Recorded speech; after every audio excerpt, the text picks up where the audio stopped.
ये लोग जो इतना कर रहे हैं, ये तो इनके लिए बहुत बहुत बहुत मैं कहता हूँ बहुत अच्छी सेवा कर रहे हैं। फिर भी ये सरकार तो बिल्कुल फेल है। बीजेपी को सपोर्ट हमने इसलिए नहीं किया था कि बीजेपी कल को हमारा इससे खून चूसेगी। मैं खुद एक बीजेपी का कार्यकर्ता हूँ, लेकिन आज मुझे शर्म आती है कहते हुए कि मैं बीजेपी का कार्यकर्ता हूँ। मैं आज के बाद में कहीं मोदी को भी सपोर्ट नहीं करूंगा, कहीं से कहीं तक नहीं। नमस्कार, मैं हूं धर्मेंद्र। आप देख रहे हैं online news India. Narendra Modi, उनकी वो हालत हो गई है कि उनके विरोधी तो छोड़िए, अब उन्हीं के चाहने वाले और उन्हीं के समर्थक अब कह रहे बहुत हो गया, बस बहुत हो गया। अब नरेंद्र मोदी को ये देश और नहीं झेल सकता। ये खुद उनके वोटर अब कहने लग गए हैं, उनके समर्थकों ने ये कहना शुरू कर दिया है। जॉर्डन की खबर आपको दिखाएंगे। जॉर्डन में किस तरह से ऑक्सीजन की कमी के चलते वहां के मंत्री ने इस्तीफा दे दिया, वो खबर आपको दिखाएंगे। उसके बाद में भारत के अंदर किस तरह से नरेंद्र मोदी के इस्तीफे की मांग अब लगातार पूरे जोर के साथ में अब उठाई जा रही है, वो खबर आपको दिखाएंगे। और उसके बाद में बीजेपी जो दावा कर रही है, लिपापोती का काम चल रहा है कि किस तरह से आंकड़ों को छुपाने का और अपनी तरफ से नए नए आंकड़े प्रस्तुत करने का वो काम चल रहा है, उसका हकीकत क्या है, उसके बीजेपी के आंकड़ों की हकीकत क्या है, वो आपको बताएंगे। और इसके साथ साथ कपिल मिश्रा ने एक बड़ी मांग रखी है।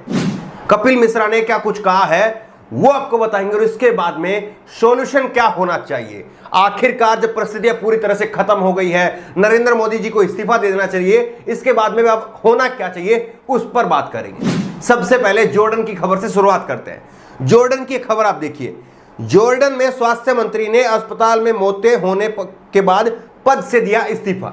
जॉर्डन के अंदर स्वास्थ्य मंत्री इस्तीफा दे देते हैं, अस्पताल में मौतें हो रही है। किसकी वजह से? ऑक्सीजन की कमी की वजह से। यहां पर जॉर्डन में स्वास्थ्य मंत्री ने इस्तीफा दे दिया क्योंकि ऑक्सीजन की कमी की वजह से 6 लोगों की मौत हो गई थी। 6 लोगों की मौत। तो यहां पर तो 2 एम्बुलेंस के अंदर जो है वो आपको 6 डेड बॉडी रखी मिल जाएंगी। इंडिया के हालात जो है वो इससे बहुत ज्यादा बदतर है। और इसीलिए लाखों की संख्या में अब ये आवाज उठ रही है, मांग उठ रही है कि नरेंद्र मोदी को हटाया जाए, नरेंद्र मोदी को इस्तीफा दे देना चाहिए। ये मांग ट्विटर पर लगातार उठ रही है। और इसकी वजह क्या है? वजह ये तस्वीर है। एक तस्वीर आप देख रहे हैं 2020 की है, एक तस्वीर 2021 की है। 2020 की तस्वीर खूब वायरल हुई थी, जिसमें एक मां सूटकेस के ऊपर अपने सोते हुए बच्चे को खींच करके लेकर के जा रही थी। ये 2020 की तस्वीर थी। 2021 की तस्वीर देखिए। ये तस्वीर अपने आप में बहुत कुछ बयां कर रही है। 2020 और 2021 इन दोनों तस्वीरों को थोड़ी देर के लिए कंपैरिजन करके अपने दिमाग में रखिए। 1 साल था सरकार के पास में, लेकिन 1 साल में सरकार ने क्या कुछ किया? वो पूरी तरह से बेनकाब हो गया। 2021 की जो तस्वीर आप देख रहे हैं, 2021 की तस्वीर, साइकिल के अंदर एक महिला को, अपनी पत्नी को, ये नाम है इनका तिलकधारी सिंह, अपनी पत्नी राजकुमार देवी, 55 साल की उम्र इनकी उम्र है। और ये जौनपुर के मिडियाहू कोतवाली के अंबरपुर के रहने वाले हैं।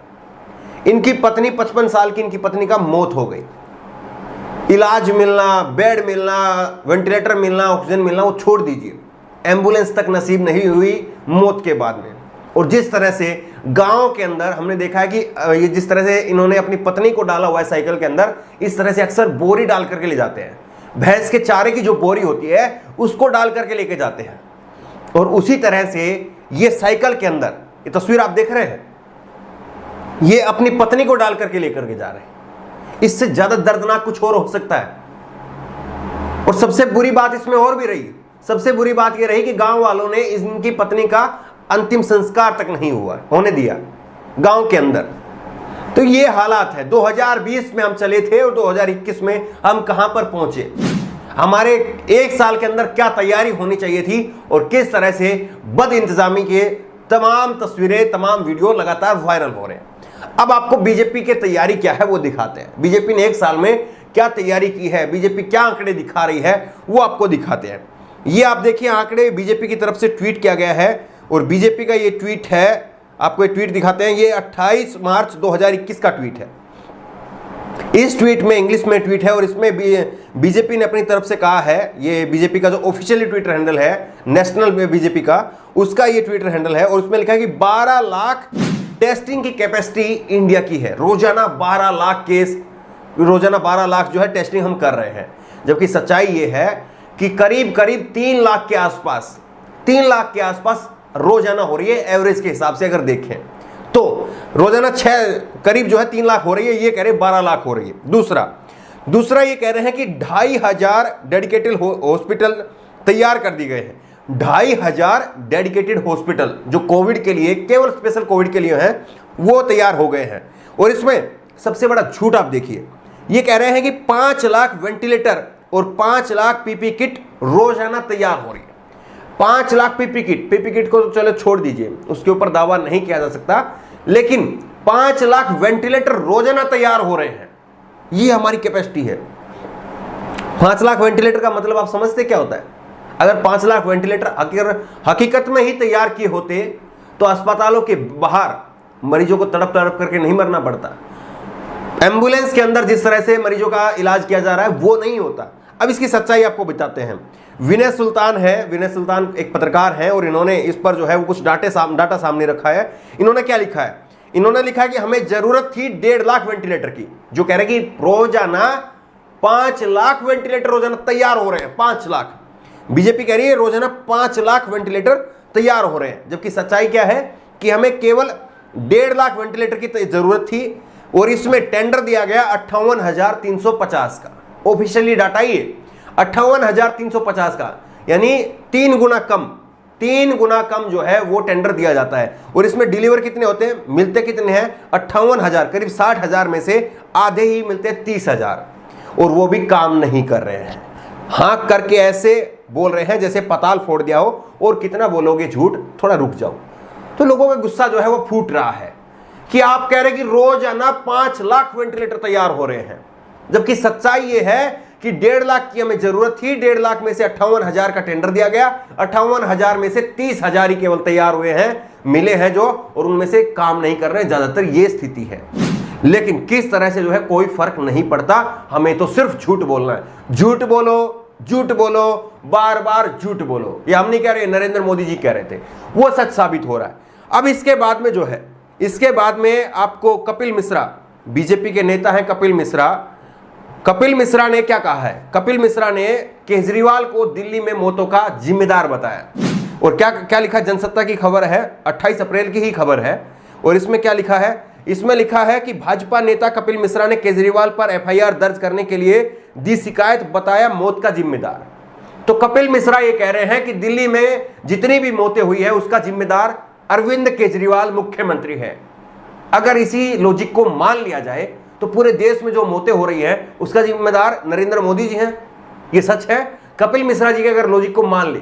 और चलिए अगर आप ये कहें कि नहीं, जो स्टेट में मौत हुई है उस स्टेट को अगर जिम्मेदारी दे दी जाए, तो कांग्रेस की, अरविंद केजरीवाल की, लेफ्ट की, जो दूसरी पार्टियों की जो सरकारें हैं वो कितने राज्यों में हैं? 5-6 राज्य ऐसे जिनमें सरकारें हैं। पंजाब है, राजस्थान है, छत्तीसगढ़ है, महाराष्ट्र है, पश्चिम बंगाल है, दिल्ली है। इनको छोड़ दीजिए, बाकी सरकारें किसके? उड़ीसा को छोड़ दीजिए, बाकी में किसकी सरकारें हैं? मध्य प्रदेश है, गुजरात है, उत्तर प्रदेश है, बिहार है, उत्तराखंड है, हिमाचल है। इनमें किसकी सरकारें हैं? तमिलनाडु है, किसकी सरकार है? इसमें कर्नाटक है, इसमें आपकी सरकार है। तो क्या वहां के मुख्यमंत्रियों पर भी हत्या का मुकदमा दर्ज होना चाहिए? और फिर नरेंद्र मोदी जी तो देश के प्रधानमंत्री हैं। अब क्या उठ रहा है कि ये चलिए नरेंद्र मोदी जी अब कोलैप्स कर चुके हैं, उनकी सरकार पूरी तरह से धराशायी हो चुकी है, तो अब क्या क्या जाना चाहिए? अब इसमें वसीम अकरम है, और वसीम अकरम ने क्या लिखा है? वसीम अकरम ने लिखा है कि अब देश की बागडोर जो है, देश की बागडोर अब नरेंद्र मोदी से छीन ली जानी चाहिए। और देश की बागडोर अब प्रधानमंत्री नरेंद्र मोदी की बजाय अब सीधे सीधे देश को अब उत्तर प्रदेश में राजनाथ सिंह को कमान सौंप देनी चाहिए, और नितिन गडकरी को प्रधानमंत्री की कमान की शपथ जो है वो दिला देनी चाहिए। तब शायद कोरोना से देश भी बचेगा और बीजेपी की इज्जत भी बचेगी। चुनाव में मोदी की सेवाएं और शाह की सेवाएं जो है वो लेते रहने चाहिए, क्योंकि बंगाल के बाद 5 राज्यों में और चुनाव है। लेकिन सीधी सी बात यह है कि राजनाथ सिंह जो पूरी तरह से पिक्चर से बाहर हैं, उनको उत्तर प्रदेश सौंप दिया जाना चाहिए। और नितिन गडकरी उनको देश की कमान सौंप देनी चाहिए, क्योंकि बीजेपी की सरकार है, जाहिर तौर पर सरकार तो नहीं गिर सकती। मध्यावधि चुनाव हो, इस देश में, इस हालत में भी देश नहीं है, क्योंकि चुनाव तो नहीं हो सकते हैं, चुनाव होंगे तो फिर वही रह लिया सब कुछ। तो इसलिए जो है इस ऑप्शन पर बीजेपी को अब काम करना चाहिए। बहरहाल जो भी कुछ हो, लोग अपनी राय रख रहे हैं, लेकिन एक चीज बिल्कुल स्पष्ट है कि नरेंद्र मोदी की सरकार पूरी तरह से धराशायी होती हुई नजर आ रही है। चाहे इसके लिए कितनी भी लीपापोती की जाए, लेकिन अब ये ढकने वाला नहीं है।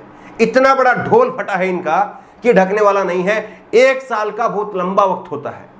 1 साल में बड़े से बड़े युद्ध की तैयारी की जा सकती है, लेकिन ये चुनाव की तैयारी कर रहे थे और उसका नतीजा आज देश भुगत रहा है। बहरहाल, आपको क्या लगता है, क्या वाकई प्रधानमंत्री नरेंद्र मोदी को इस्तीफा नहीं दे देना चाहिए? क्या उनको नैतिकता के आधार पर जिम्मेदारी नहीं लेनी चाहिए और बीजेपी के किसी और नेता को, नितिन गडकरी को, राजनाथ सिंह को, किसी और नेता को अब देश की कमान सौंप देनी चाहिए, क्योंकि उनसे देश नहीं चल रहा है। यह सच्चाई देश के सामने अब खड़ी हो रही है। आपकी राय क्या है? नीचे कमेंट बॉक्स में अपनी राय जरूर दें। उसी तरह की तमाम खबरों के लिए ऑनलाइन न्यूज इंडिया को सब्सक्राइब करें, साथ में जो बेल आइकन है घंटी उसको जरूर दबाएं, ताकि जैसे कोई वीडियो हम अपलोड करें उसकी नोटिफिकेशन आपको तुरंत मिल सके। धन्यवाद। इस खबर को अभी लाइक करें, शेयर करें, अभी चैनल को सब्सक्राइब करें और घंटी